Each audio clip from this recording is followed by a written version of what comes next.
parenting talk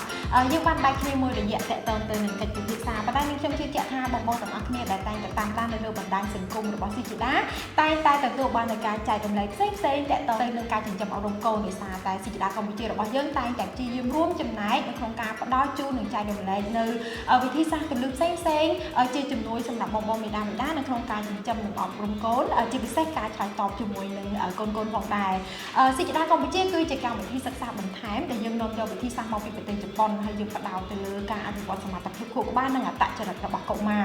បេសកកម្មរបស់ស៊ីជីតាគឺផ្ដល់ឲ្យនិងអនុវត្តនៅវិធីសាស្ត្រនៅក្នុងការចិញ្ចឹមនិងអប់រំកុមារឲ្យមានចិត្តសប្បុរសនិងពោពេញទៅដោយទេពកោសល្យនាងខ្ញុំជឿជាក់ថាបងប្អូនទាំងអស់គ្នាប្រហែលជាកំពុងតែចាប់អារម្មណ៍នៅពាក្យកន្លឹះទាំងពីរគឺចិត្តសប្បុរសនិងពោពេញទៅដោយទេពកោសល្យចាប្រកាសណាស់បងប្អូនទាំងអស់គ្នាដើម្បីឲ្យកូនយើងគាត់អាចខ្លាចទៅជាកុមារម្នាក់ដែលមានចិត្តសប្បុរសនិងពោពេញទៅដោយទេពកោសល្យមានសមត្ថភាពគឺត្រូវការរួមចំណែកពីមជ្ឈដ្ឋាននៅជុំវិញខ្លួនមិនថាសាលានិងជាពិសេសបងដែលជាមេដាបេដានិងអ្នកអាណាព្យាបាលផងដែរនៅក្នុងថ្ងៃនេះផងដែរយើងនឹងពិភាក្សាគ្នានៅក្នុងប្រធានបទថ្មីមួយទៀតចាប្រហែលជាបងប្អូនទាំងអស់គ្នាបានជ្រាបខ្លះដែរចាកាលពីខែកុម្ភៈកន្លងទៅគឺយើងបានចេញផ្សាយសៀវភៅមេដាបេដាជាផ្លូវការរបស់យើងជាភាសាខ្មែរដែលមានចំណងជើងថាកុមារអាចផ្លាស់ប្ដូរតាមរយៈការអប់រំខួរក្បាលខាងស្ដាំនៅក្នុងថ្ងៃនេះផងដែរគឺយើងនឹងពិភាក្សាគ្នានៅក្នុងប្រធានបទការអប់រំខួរក្បាលខាងស្ដាំតើការអប់រំខួរក្បាលខាងស្ដាំគឺជាអ្វីមានសារៈសំខាន់បែបណាហេតុអ្វីបានជាមេដាបេដានិងអ្នកអាណាព្យាបាលគួរតែយកចិត្តទុកដាក់បន្ថែមទៀតទាក់ទងទៅនឹងការអប់រំខួរក្បាលខាងស្ដាំសម្រាប់កុមារដូច្នេះផងដែរនៅក្នុងថ្ងៃនេះគឺយើងនឹងមានវាគ្មិនដ៏ពិសេសរបស់យើងដើម្បីពិភាក្សានៅក្នុងប្រធានបទការអប់រំខួរក្បាលខាងស្ដាំចាអញ្ចឹងសូមស្វាគមន៍គ្រប់ជម្រាបសួរអ្នកគ្រូចាអ្នកគ្រូអាចអញ្ជើញណែនាំខ្លួនបន្ថែមទៀតទៅបងប្រហែលជាបងបានស្គាល់ភាគច្រើនហើយតែប្រហែលជាបងអាចអត់ទាន់ស្គាល់ខ្លាំងអញ្ចឹងអ្នកគ្រូអាចជួយបន្ថែមទៀតបានចាអរគុណច្រើនចាអរគុណច្រើនសេលីនចាសូមគ្រប់ជម្រាបសួរដល់បងទាំងអស់គ្នាជាពិសេសមេដាបេដានៅក្នុងកម្មវិធីកិច្ចពិភាក្សាជាមួយមេដាបេដាដែលហៅថា parenting talk ចានាងខ្ញុំឈ្មោះមន្ថានាងខ្ញុំជានាយិកានៃសាលាអប់រំកុមារតូចស៊ីជីតាកម្ពុជាហើយក៏ជាអ្នកម្ដាយដែលមានកូន3រូបផងដែរចាពិតជារីករាយដែលបានចូលរួមចែករំលែកនៅក្នុងកម្មវិធី parenting talk របស់ស៊ីជីតានៅក្នុងថ្ងៃនេះចាអ្នកគ្រូប្រធានបទរបស់យើងថ្ងៃហ្នឹងគឺតកតងទៅនឹងការអប់រំខួរក្បាលខាងស្ដាំតែប៉ុតយើងបានទៅតែចេញសភៅយើងជាផ្លូវការចាកាលពីខែកុម្ភៈកន្លងទៅដែរគឺតកតងទៅនឹងកុមារអាចផ្លាស់ប្ដូរតាមរយៈខួរក្បាលខាងស្ដាំហើយ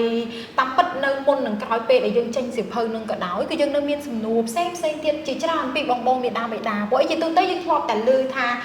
ការអប់រំកូនការបរៀនកូនអីអញ្ចឹងតែនៅពេលដែលឮនៅពាក្យថាការអប់រំខួរក្បាលខាងស្ដាំបងម៉ាក់ប៉ាជាច្រើននៅតែមានសំណួរថាតើមិនទៅអីទៅគឺជាការអប់រំខួរក្បាលខាងស្ដាំហ្នឹងអ្នកគ្រូអាចជួយចែករំលែកអាចថាជាសាមញ្ញខ្លីៗសម្រាប់បងម៉ាក់ប៉ាគាត់អាចងាយយល់នឹងចាប់បានចាអរគុណច្រើនសេលីនចាហើយបងទាំងអស់គ្នាដូចសេលីនបានលើកឡើងអញ្ចឹងកាលពីមួយខែជាងមុនខាងស៊ីជីដាយើងបាន launch សភៅមួយសម្ពោធសភៅមួយចាដូចបងប្អូនបានឃើញនៅខាងមុខនេះចាហើយខ្ញុំជឿថាបងខ្លះដែលស្គាល់ស៊ីជីដាចាទោះបីជាអត់ទាន់មានកូនរៀននៅនេះក៏បានជឿសភៅហ្នឹងទៅអានហើយខ្ញុំសង្ឃឹមថាបងនឹងរីករាយនៅក្នុងការអានសៀវភៅនេះចាហើយតែមិនខ្ញុំក៏ទទួលបានសំណួរខ្លះដែរដូចលៀនគាត់លើកឡើងអញ្ចឹងតកតងទៅនឹងការស្វែងយល់បន្ថែមទៀតពីខួរក្បាលខាងស្ដាំថាតើការអប់រំខួរក្បាលខាងស្ដាំហ្នឹងយ៉ាងម៉េចអញ្ចឹងណាចាអញ្ចឹងក៏ឆ្លៀតឱកាសចូលរួមហើយចែករំលែកនៅក្នុងថ្ងៃនេះអញ្ចឹងមុននឹងចូលដល់ដែលយើងចែករំលែកថាតើការអប់រំខួរក្បាលខាងស្ដាំហ្នឹងមានន័យបែបណាខុសគ្នាបែបណាពីការអប់រំធម្មតាឬក៏ជាទូទៅនោះនេះខ្ញុំសូមអនុញ្ញាតបញ្ចូលជាពាក្យកលឹះសិនចាជាពាក្យកលឹះដែលថានៅក្នុងហ្នឹងមានពាក្យថាខួរក្បាលខាងស្ដាំអញ្ចឹងចង់ឲ្យបងបានយល់បន្ថែមទៀត ចាអញ្ចឹងជាទូទៅជាលក្ខណៈសរីរាង្គរបស់មនុស្សយើងខួរក្បាលគឺជាមេបញ្ជាការដ៏ធំមួយចាហើយបែងចែកជាពីរគឺទី1គឺខួរក្បាលផ្នែកខាងឆ្វេងហើយនឹងមួយទៀតគឺផ្នែកខាងស្ដាំហើយដែលយើងនិយាយផ្នែកខាងស្ដាំហើយសម្រាប់ខួរក្បាលខាងស្ដាំហ្នឹងគឺជាខួរក្បាលមួយដែលអ្នកវិទ្យាសាស្ត្រឬក៏អ្នកដែលគាត់បានសិក្សាពីរឿងហ្នឹងពីanatomy ក៏ដូចជាមុខងាររបស់ខួរក្បាលហ្នឹងគេបានកំណត់ថាគឺជាខួរក្បាលដ៏មានន័យថាដែលមានអានុភាពដ៏អស្ចារ្យមហិមាមែនតើអញ្ចឹងណាប្រៀបដូចជាឃ្លាំងស្តុកទិន្នន័យឃ្លាំងស្តុកព័ត៌មានដ៏អស្ចារ្យមួយអញ្ចឹងណាចាអញ្ចឹងហើយខួរក្បាលខាងស្ដាំហ្នឹងរៀងប្លែកបន្តិចដោយសារតែរបៀបនៅក្នុងការយកព័ត៌មានរបស់ខួរក្បាលខាងស្ដាំគឺតាមរយៈមានន័យថាតាមរយៈរូបភាពហើយនឹងការសម័យសម័យចាហើយមួយទៀតដែរខួរក្បាលខាងស្ដាំហ្នឹងគឺមែនតើគឺត្រូវបាន formulate ជាមួយគ្នាចាជារូបជារាងហ្មងគឺតាំងពីមុន15សប្តាហ៍ហើយក្នុងកំឡុងពេលតាំងពីនៅក្នុងពោះមកមានន័យថាតាំងពីអាយុកបាន15-16សប្តាហ៍ឡើងទៅគឺខួរក្បាលចាប់ផ្ដើម function ហើយខួរក្បាលដែលធ្វើការខ្លាំងជាងគេនៅក្នុងដំណាក់កាលមានផ្ទៃពោះឬក៏នៅជាកក្នុងផ្ទៃហ្នឹងគឺចាប់ពី6-10សប្តាហ៍ឡើងទៅហ្នឹងគឺជាមុខងាររបស់ខួរក្បាលខាងស្ដាំចាដែលធ្វើការខ្លាំងហើយនៅតែបន្តខ្លាំងរហូតដល់កើតមកងាដល់អាយុមុន3ឆ្នាំឬក៏ម្ដុំ3ឆ្នាំអញ្ចឹងណាចាអញ្ចឹងខួរក្បាលខាងស្ដាំនេះគឺបកែមានអានុភាពគាត់ថារបៀបនៃការយកព័ត៌មានតាមបែបសម័យសម័យហើយនឹងរូបភាពចាហើយដូចគ្នានោះដែរខួរក្បាលខាងស្ដាំហ្នឹងគឺត្រូវបានខ្លះក៏គាត់ឲ្យឈ្មោះចាឲ្យឈ្មោះថាជាគេហៅថាអនុញ្ញាណចាកន្លែងនេះបងបើសិនជាបងបានអានសៀវភៅនេះភាសាអង់គ្លេសយើងហៅថា conscious ហើយមានន័យថាជាការដឹងណាញាណការដឹងឬក៏នៅក្នុងនេះយើងហៅថាអនុញ្ញាណអញ្ចឹង subconscious អញ្ចឹងខួរក្បាលខាងស្ដាំគឺមានន័យថាគេឲ្យឈ្មោះថាជាអនុញ្ញាណឬក៏ជាអញ្ញាណហ្នឹងផ្នែករូបភាពមានន័យថាយកព័ត៌មានតាមរូបភាពដូចខ្ញុំលើកខាងដើមមិញអញ្ចឹងចាអញ្ចឹងក៏គេឲ្យមានន័យថាមួយទៀតគេនិយាយថាខួរក្បាលខាងស្ដាំហ្នឹងគឺជាពិភពចាពិភពនៃការសម័យសម័យហើយក៏ជាពិភពនៃក្តីស្រឡាញ់ផងដែរដោយសារខួរក្បាលខាងស្ដាំធ្វើត្បិតតែមានការសិក្សាជាច្រើនប៉ុន្តែហាក់ដូចជាក៏មិនទាន់បានទលំទលាយច្រើនដែរចាដោយសារនៅមានអាកំបាំងជាច្រើនទៅនៅក្នុងនឹងអ្នកសិក្សាស្រាវជ្រាវគេព្យាយាមសិក្សាបន្ថែមដើម្បីឲ្យលែងជាមានន័យថាលែងជាអាកំបាំងតទៅទៀតអញ្ចឹងណាចាយកមកលាតត្រដាងហើយនឹងជជែកគ្នាចាអញ្ចឹងងាកមកសំណួរលីនដែលគាត់សួរថាតើការអប់រំខួរក្បាលខាងស្ដាំហ្នឹងមានន័យបែបណាចាអញ្ចឹងការអប់រំខួរក្បាលខាងស្ដាំហ្នឹងមានន័យជាសាមញ្ញថាគឺជាប្រភេទនៃការអប់រំដែលមិនផ្ដោតទៅលើចំណេះដឹងចាប៉ុន្តែយើងផ្ដោតទៅលើការអប់រំទៅលើចិត្តគំនិតបេះដូងហើយជាលទ្ធផលក្មេងដែលគាត់ទទួលបានការអប់រំខួរក្បាលខាងស្ដាំហ្នឹងគឺជាក្មេងដែលគាត់មានអត្តចរិតល្អមានសន្តានចិត្តល្អមានគំនិតច្នៃប្រឌិតខ្ពស់ដោយសារតែខួរក្បាលខាងស្ដាំហ្នឹងកាលណាយើងត្រូវបានបង្វឹកហាត់គាត់គឺគាត់មានការសម័យសម័យខ្ពស់អញ្ចឹងការសម័យសម័យហ្នឹងឯងនឹងនាំឲ្យក្មេងហ្នឹងគាត់មានការច្នៃប្រឌិតហើយការច្នៃប្រឌិតខ្ពស់ហ្នឹងឯងដែលនាំឲ្យក្មេងគាត់ក្លាយទៅជា inventor ឬក៏អ្នកដែលបង្កើតថ្មីឲ្យមួយចាអញ្ចឹងក្មេងដែលគាត់អប់រំដោយខួរក្បាលខាងស្ដាំហ្នឹងគឺគាត់នឹងក្លាយទៅជាមនុស្សដែលពោពេញដោយក្តីស្រឡាញ់មានការគិតវិជ្ជមានច្រើននេះជាលទ្ធផលដែលហើយមួយទៀតដែលសំខាន់គឺគាត់ងាយចុះសម្រុងនឹងសង្គមតាំងពីកើតងាមកហ្មងដែលជាទូទៅឪពុកម្ដាយដែលគាត់បានមករៀននៅស៊ីជេដាតាំងពីវគ្គមានផ្ទៃពោះទៅគាត់មានអារម្មណ៍ឬក៏គាត់ចែករំលែកពីអារម្មណ៍ពិតរបស់គាត់គឺគាត់និយាយដោយ emotion ហ្មងគាត់ថាគាត់ពិតជាមានអារម្មណ៍ថាប្លែកធៀបទៅនឹងកូនមុនរបស់គាត់ដោយសារតែជាក្មេងដែលស្រួលចិញ្ចឹមហើយយល់គ្នា ដោយសារយើងបានជជែកយើងបានពិភាក្សាយើងបានយល់ពីគ្នាហ្នឹងតាំងពីនៅក្នុងផ្ទៃមកម្លេះដូច្នេះហើយទៅវិធីសាស្ត្រអប់រំខួរក្បាលខាងស្ដាំហ្នឹងគឺជាវិធីសាស្ត្រដែលអាចជួយឲ្យក្មេងហ្នឹងគាត់ខ្លាយទៅជាធនធានមនុស្សដ៏ល្អខ្លាយទៅជាគេហៅថា human capital ចាជាមូលធន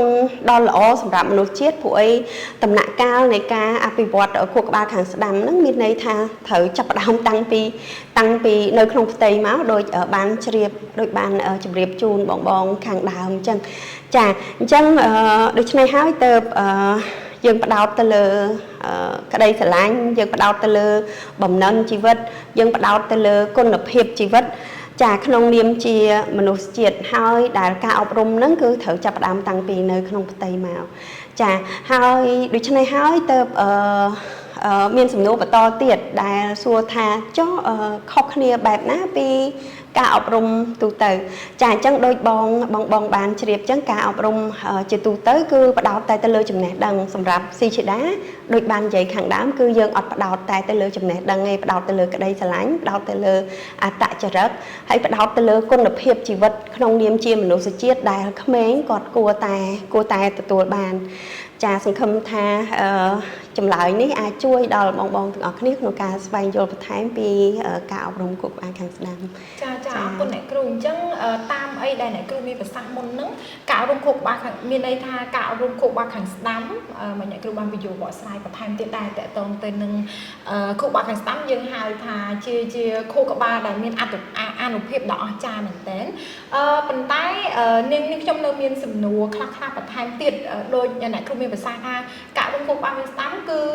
គាត់ចាប់យកព័ត៌មានហ្នឹងតាមរយៈរូបភាព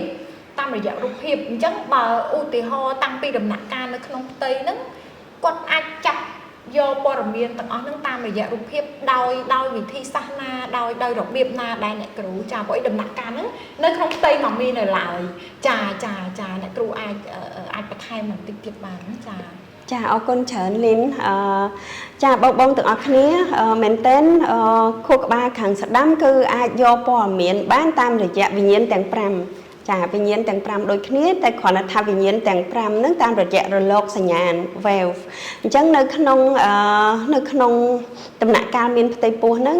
មានន័យថាក្មេងគាត់មាន strongly connection គាត់មានការទំនាក់ទំនងយ៉ាងជិតស្និទ្ធឬក៏យើងហៅថាដូចភាសាអង់គ្លេសមកអញ្ចឹង strong connection ឬក៏ tightly connection ហ្នឹងជាមួយម្ដាយចាទំនាក់ទំនងហ្នឹងគឺជាទំនាក់ទំនងដ៏មុតមាំមែនតែនដែលគេឲ្យឈ្មោះមួយទៀតគេឲ្យថា sense of oneness វិញ្ញាណតែមួយជាមួយរវាងម្ដាយហើយនិងកូនអញ្ចឹងណាចាដែលវិញ្ញាណទាំងមួយរវាងម្ដាយហើយនិងកូនហ្នឹងគេបែងចែកជា4ទៀតគឺផ្នែក physical មានន័យថាផ្នែករូបរាងកាយដែលមានការទំនាក់ទំនងគ្នាចាតាមរយៈរបបអាហារដែលម្ដាយហូបទៅហ្នឹងសារជាតិទាំងអស់ហ្នឹងទៅដល់កូនចាមួយទៀត emotional មានន័យថាផ្នែកអារម្មណ៍ផ្សេងទៀតណាចាអញ្ចឹងនៅពេលដែលម្ដាយអារម្មណ៍បែបណាគឺកូនប្រកបណាស់គឺគាត់តែមួយគាត់ប្រកបជាយល់ហើយមួយទៀតផ្នែកអាហារូបត្ថម្ភអញ្ចឹងចំណីអាហារដែលចូលទៅហ្នឹងអាហារូបត្ថម្ភល្អនឹងជួយឲ្យក្មេងគាត់លូតលាស់បានល្អប្រព័ន្ធខួរក្បាលដែលកំពុងតែរៀបចំហើយនឹងផ្សារភ្ជាប់ហ្នឹងគឺកាន់តែប្រសើរហើយមួយទៀតគឺការទំនាក់ទំនងមានន័យថាការទំនាក់ទំនងគ្នា communication ណា language ផ្សេងទៀតនៅក្នុងហ្នឹងចាហើយដែលមួយទៀតដែរហ្នឹងគឺគេហៅ sense of oneness ហ្នឹងដោយសារតែប្រព័ន្ធកោសិកាគេហៅថា sense of vision មានន័យថាការមើលឃើញរបស់ក្មេងហ្នឹងគឺតាមរយៈ wave ហ្នឹងកាលណាម្ដាយមើលឃើញអីកូនមើលឃើញនឹងដែរហើយដោយសារតែនៅវិទ្យាសាស្ត្រគេរកបានគេបានរកឃើញពីប្រព័ន្ធប្រសាទវិសាទនៅពេលដែលម្ដាយមើលឃើញអីកូនមើលឃើញនឹងដែរម្ដាយអារម្មណ៍មិនកូនអារម្មណ៍នឹងដែរដូច្នេះហើយទៅវិធីសាស្ត្ររបស់ស៊ីជីដានៅក្នុងវគ្គ pregnancy នឹងយើងត្រូវការវឹកហាត់ចាអញ្ចឹងកាលណាវឹកហាត់ឲ្យម្ដាយគាត់ធ្វើម៉េចគាត់បញ្ជូនសេចក្តីស្រឡាញ់បញ្ជូន message បញ្ជូនព័ត៌មានរូបភាពបញ្ជូនអ្វីដែលវិជ្ជមានហ្នឹង ទៅកូនដើម្បីឲ្យកូនហ្នឹងគាត់ទទួលបានដែលភាសាអង់គ្លេសយើងហៅថា give deep affection ហ្នឹងទៅកូនមានន័យថាម្ដាយហើយនឹងកូនហ្នឹងអាចតំណាក់តំឡងគ្នាបានហើយយើងមានវិធីសាស្ត្រដើម្បីតេស្តដឹងទៀតដើម្បីឲ្យកូនហ្នឹងចេះ respond ដោយសារនៅក្នុងប្រព័ន្ធប្រស័យប្រសាទវិញ្ញាណដែលបាន develop ហើយដែលបានអភិវឌ្ឍហើយដែលរងចាំតែការ connect ហ្នឹង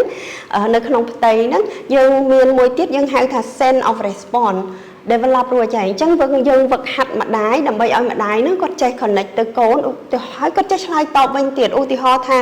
ម្ដាយគាត់កំពុងតែមើលរូបភាពអីមួយគាត់អាចនិយាយជាមួយកូនថាកូនឥឡូវកូនបានឃើញរូបភាពនឹងហើយនៅបើសិនជាកូនបានឃើញហើយសូមឲ្យកូនឲ្យសញ្ញាមកម៉ាមីអញ្ចឹងយើងមានវិធី